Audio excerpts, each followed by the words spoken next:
Jamiyatda o'z o'rnini topolmagan bolalarning butun gunohni ota-onasiga, maktabga, jamiyatga, siyosatchilarga, shundaqli chet elga va vatansizlikka otiblar o'zining bo'shanliqini yushirishi odatga aylanib qoldi. Kunimizda 20 yoshga kirgan bir erkak jamiyatda muhim o'rin olaman deb o'ylamaydi. U o'zini mantiqi xeyli kichik deb qaraydi. Sulton Muhammad Fatih bo'lsa 21 yoshida mana men turayotgan Istanbulni fath qilgan. Kunimizda kinolardagi er kishilarga qarasaqlar, ayol kishining kaynidan qo'g'laplayishini iqtib yuradigan, uni rozi qilish uchunla butun hayotini sarf qiladigan lata erlarning obrazini ko'ramiz. Chunki siz hayotingizdan u qadar zerikib ketdingizki, har xil to'r o'yinlari, tayyor yemekliklar va kunniga tonnalab qisqa videolarni ko'rib, ko'ngil ochmoqchi bo'lasiz. Sizni bu axlatxonadan hech kim ep chiqmaydi. Hayot safarida to'xtab qolishning o'zi erkaklik tabiatingizga qilingan ihonatdir. Sizga hech qachon osmondan tayyor natija tushib qolmaydi. Siz o'z tirishchanligingiz orqali natijangizni barliqqa keltirasiz. Bütün dünyada cinsiyet barabarligi targ'ib qilinayotgan bugungi kunda dunyoda o'zini o'ltirib olgan kishilarning 80%ni erkaklar tashkil qiladi. Xato anglamadingiz. Dunyoda o'zini o'ltirib olgan har 10 kishining 8i mana bu erkaklar. Bu nihoyatda ichinishli ahvol. Lekin nimishqidir hech kim bu vaqtda so'z qilishni xohlamaydi. Erkaklarning ahvoli va ruhiy sog'lomligi haqida gap qilinsa, buningga boshqalar qiziqib ketmaydi.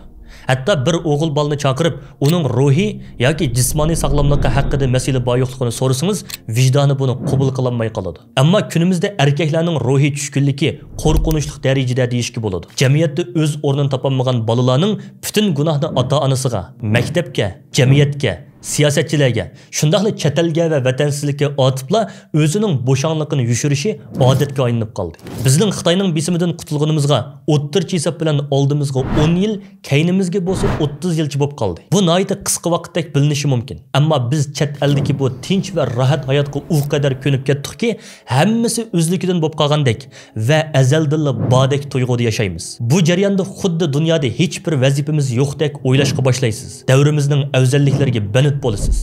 O'zingiz yaxshi ko'rgan kino, film va futbol musobaqalarini iz qo'g'lab ko'rishga boshlaysiz. Uningdagi cho'lponlarning hayotiga o'z hayotingizdan bakrak ko'ngil bo'lasiz. O'zingizni texi g'am qilmasangmi bo'ladi, texi oldingda seni nurg'un ishlar kutib turadi, amina fursat keladi deb aldaysiz. Shu paytda xiyolingizda nurg'unlagan planlarni tuzasiz. Hatto ba'zilarini xiyolingizda plan tuzib qilib bo'lasiz. Qo'l ilkingizdagi imkoniyatlarning ko'pligidan ularning birini tanlab harakat qilishga irodangiz yetmay qoladi.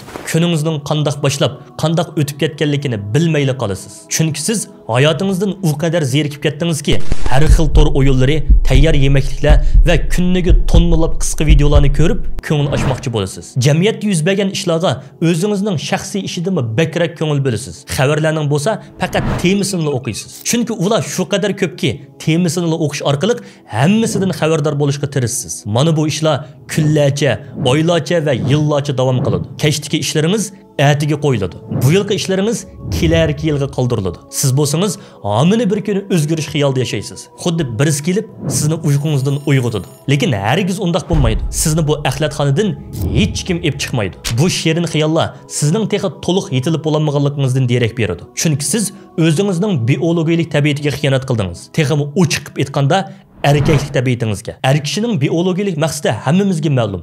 Naslini davom qildirish. Bu faqat insonlarning emas, balki yer yuzidagi butkul erkak jinslik jonliqlarning o'rtaq maqsadi. Ayollarning biologik maqsadi bo'lsa, ularning ichidan eng kuchligini tanlash. Burun jismoniy jihatdan kuchligini tanlagan bo'lsa, bugun muvaffaqiyat qozonish jihatda aloyidliklarga qarab tanlaydi. Erkaklar ayollar uchun har doim bexatarlik manbasi hisoblanadi. Ya'ni ayollar har doim erkaklardan bexatarlik talab qiladi. Bexatarlik bo'lsa, sharoitga qarab har xil o'zgaradi. Burun erkaklar bir-biri bilan chelishib, mushtlashib er bo'lishga loyiqligini isbotlagan bo'lsa, bugun bu ijtimoiy ta'sir orqali o'lchanadi. Lekin shu bir narsa insoniyat tarixida hech o'zgarmagan. U bo'lsa-mu erkaklar orasidagi raqobat. Raqobatda muvaffaqiyat qozonish orqali erkaklar ijtimoiy ta'sir yaratadi va shu orqali jamiyatda qadrlanishga boshlaydi. Mana mushu taraqqiyotlar erkaklarning iqtisod yo'llarini ham ochadi. Ammo bu jarayonlarni qallidan chiqarib etib, g'oyasiz yashash erkaklarni avtomatik holatda raqobatdan shollab etadi. Erkaklar o'zining asli vazifasini ado qilishdan bosh tortdimi, u o'zini keraksiz deb his qilishga boshlaydi. Chunki erkaklik tarixdan beri ulug'lanib kelgan. Erkaklari kuchli bo'lgan millatlar tarixda shonliq tarixlarni yaratgan. Nurg'un ziminlarni kashf qilib, ko'z yetkichsiz ziminlarni fatih qilgan. Mana bugunmi millatimiz yuksak g'oya bilan yashaydigan va keskin qaror ola oladigan erkaklarga jiddiy ehtiyojli. Lekin afsusnarligi shuki, kunimizda 20 yoshga kirgan bir erkak jamiyatda muhim o'rin olaman deb o'ylamaydi. U o'zini mantiqi xeyli kichik deb qaraydi. Ammo biz tarixga qaraydigan bo'lsak, u vaqtdagi 20 yoshlik bolalar bola hisoblanmagan. Ular yetishgan erkaklar hisoblangan. Masalan, Mus'ab ibn Umayr 20 yoshida Madinani islomlashtirgan. Usama bin Zayd 18 yoshida islom qo'shinining bosh qo'mondoni bo'lgan. Zayd ibn Sabit 20 yoshida Qur'onni radlash hay'atining mas'uli bo'lgan. Abdullah ibn Abbas 20 yoshida islom olimiga aylangan. Anas ibn Malik 20 yoshida muhaddis bo'lgan. Muhammad bin Qasim 18 yoshida Hind diyorini fatih qilgan. Sultan Muhammad Fatih bo'lsa 21 yoshida mana men turayotgan Istanbulni fatih qilgan. Abduqodir Damullam, Sabit Damullam, Ilxon To'ram, Abdulakimxon Maqsum, Kerem Qorim, Zaydun Yusuf va Hasan Maqsum qatorliq ajdodlarimiz 20 yoshida millatimizni oqartish xizmatlariga otlanib bo'lgan. Hatto ustozimiz Abdulakimxon Maqsum 11 yoshida turmaga qamalgan. Bu ustozlarimizning bizning kimligimizni shakllantiradigan shonliq natijalarni ro'yobga chiqara olishiga u qadar qiyin sharoitlar to'salg'u bo'lanmagan. Masalan, biz tilga oladigan davlat tavallikimiz, biz ko'tarib yuradigan bayroqlarimiz, ish qilib, bugun bizni biz qilib turayotgan barcha narsalarni ana shular ro'yobga chiqargan. Erkaklik krizisi 18 va 19 asrlardagi sanoat inqilobining taraqqiyotiga ergishib shakllanishga boshladi. Bu vaqtlarda erkaklar ishlash uchun uylaridan ayrilishga boshlagan. Ko'pincha vaqtlari zavod va korxonalarda o'tgan. Bu ijtimoiy o'zgarish yangicha oila madaniyatini shakllantirgan. Otalar xizmatga banit bo'lib, farzand tarbiyasi butunlay onalarga tashlab qo'yilgan. Ammo yomon yeri shuki, ona hech qachon o'g'il bolaga erkaklik xarakterini berolmaydi. Onaning vazifasi farzandiga shafqat berish va uni har qanday xavf-xatardan himoya qilish. O'g'il bola erkakka aylanish uchun qarshilashga duch kelish kerak. Bu qarshilashish tuyg'usini oilada faqat ota bera oladi. Ammo otalar borgan sari o'z farzandlariga vaqt ajratmaydigan holga keldi. Buning o'rnini boshqa erkaklar bilan to'liqlashmi nihoyat muhim hisoblanadi. Bo'libmi ilgari ustoz shogird munosabati o'g'il bolaning kelajakda qanday erkak bo'lib yetishishida turtkilik rol o'ynagan edi. Ammo kunimizda bo'lsa, bola 3-4 yoshga kirishi bilan onaning quchqidan yaslidagi ayol o'qituvchining quchqiga topshiriladi. U yerdan maktabga avatiladi. Maktabdami o'qituvchilarining ko'pinchisi ayol bo'ladi.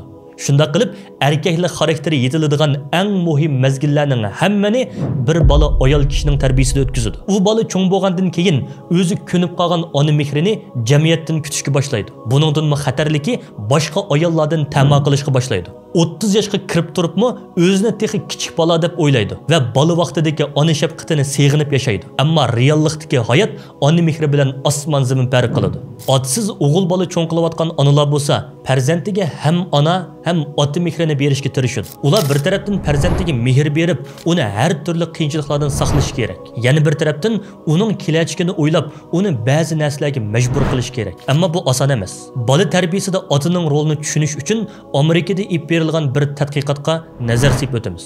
Yolg'iz onasi bilan cho'ng bo'lgan bolalar ota-onasi bilan cho'ng bo'lgan bolalarga qarata ruhiy kasallarga duchor bo'lish ehtimoli 5 hassa yuqori ekan. Uysiz va lolma bolalarning 90%ni va o'zini o'ltirib olgan bolalarning 60%ni otasiz cho'ng bo'lgan bolalar tashkil qiladi ekan. Otasiz bolalarning maktabdan ayrilishi ota-onasi bor tangtushlariga qaraganda 2 hassa yuqori turdi ekan. O'smir vaqtida homila bo'lib qolgan qizlarning 70%i dadisiz o'sgan qizlar ekan. Turmadagi jinoyatchilarning 80%ni dadisiz cho'ng bo'lgan yoshlar egallaydi ekan. Xulos qilib aytganda, farzand tarbiyasida dadining o'rni alohida deb aytishga bo'ladi.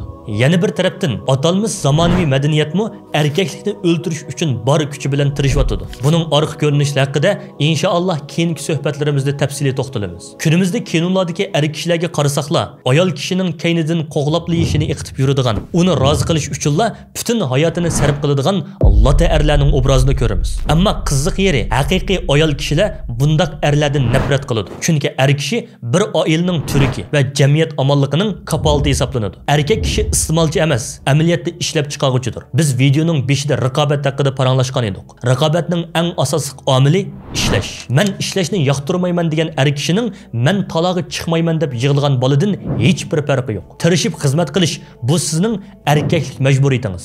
Hargizmi bir tanlash emas. O'zingiz qilayotgan xizmatingizga hurmat qiling. Muvaffaqiyat qozongan kishilar xizmatini suyib turib qiladigan kishilardir. Siz nima ish qilishingizdan qat'iy nazar, sifat sizni yuqori o'ringa yeb chiqadi. Sifat bo'lsa, xizmatingizga bo'lgan hurmatdan keladi. Atrofingizga qarab yiqing. Bir yilda necha kasbni almashtirib, buni men hayot yo'limni izlayapman deb atash normal ish bo'lib qoldi. Hargiz undaq emas. Inson yo'qotgan narsani izlaydi. Hayot yo'li bo'lsa, yangidan qurib chiqiladi. O'z tirishchanligingiz va izchilligingiz bilan qurib chiqsiz. Shuning uchun to'xtamay olg'a qarab ilgirlang. Hayot safarida to'xtab qolishning o'zi erkaklik tabiatingizga qilingan ihanatdir. Arzon va tayyor yemeklik odatingizni tashlang. Bu favqulodda muhim. Siz yemeklikning intizomga nima ta'siri bor deb o'ylashingiz mumkin. Ammo buning ta'siri nihoyat zo'r. Insonni hormonlar kontrol qilib turadi. Odam badanidagi testosteronning kamchiligi sizni hech narsa qolmaydigan holga tushirib qo'yishi mumkin. Testosteron bu sizni erkish qiladigan hormon. Kunimizdagi erkaklik krizisi dal mushu hormon bilan bevosita munosabatlik.